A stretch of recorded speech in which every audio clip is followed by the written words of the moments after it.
শুধুমাত্র ফুটবলকে ভালোবেসে নিজের বাড়ি ছেড়েছিল 12 বছরের ওয়াংশেম। আজ সেই ছেলে বিশ্বের দরবারে ভারতীয় ফুটবলকে এনে দিয়েছে বিশ্ব বিজয়ের শিরোপা। সুইডেনে আয়োজিত গোথিয়া কাপ 2026-এ হ্যাট্রিকও করেছে এই পকেট সাইজ পাওয়ার হাউস। শুনে চমকে উঠলেন নিশ্চয়ই? আসুন তাহলে আজকের এই ভিডিওর মাধ্যমে ভারতের এক খুদে সকার স্টার ওয়াংশেম কোনিয়াকের সঙ্গে আপনাদের আলাপ করিয়ে দিই। ওয়াংশেম এর জন্ম নাগাল্যান্ডের তানহাই নামের একটা গ্রামে। তার বাবার নাম পংশিং কোনিয়াক। বর্তমানে তিনি বেঙ্গালুরুর একটা নামকরা 5 স্টার হোটেলে কর্মরত। ওয়াংশেমের যখন 3-4 বছর বয়স, তখন থেকে সে বাড়ির বাগানে কিংবা পাড়ায় দৌড়দৌড়ি করত। বাড়ির লোকজন এরপর তাকে স্থানীয় একটা ফুটবল একাডেমিতে ভর্তি করে দেয়।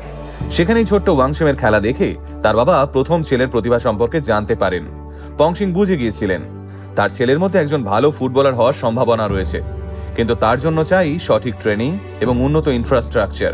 তানহাই গ্রামে প্রাথমিক সুযোগ সুবিধা যেমন স্কুল, কলেজ, হসপিটালই নেই। সেখানে ফুটবল খেলার জন্য ইনফ্রাস্ট্রাকচার চাওয়াটা বিলাসিতা ছাড়া আর কিছুই নয়।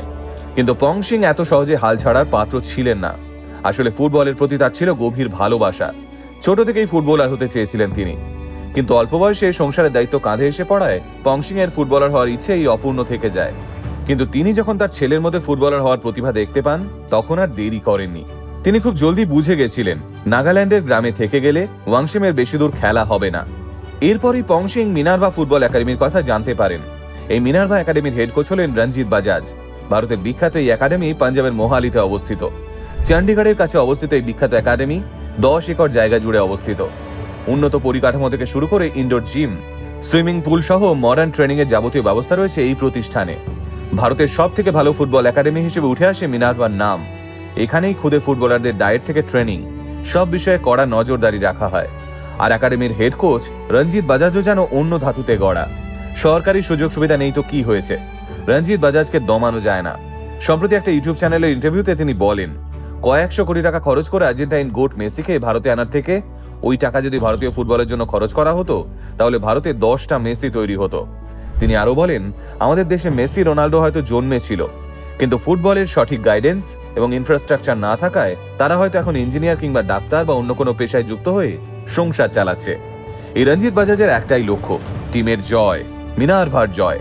আসলে তিনি খুব ভালো করে বুঝে গেছেন ভারত সরকারের দৃষ্টি আকর্ষণ করার একটাই উপায়, বিদেশের মাঠে অনুষ্ঠিত সমস্ত বড় টুর্নামেন্টগুলো জেতা। আর রঞ্জিত বাজাজের অর্জুন হলো ওয়াংশেমের মতো জেদি বাচ্চা। মাত্র 9 বছর বয়সে ওয়াংশেমকে তার বাবা মিনার্ভা একাডেমিতে ভর্তি করিয়ে দেন।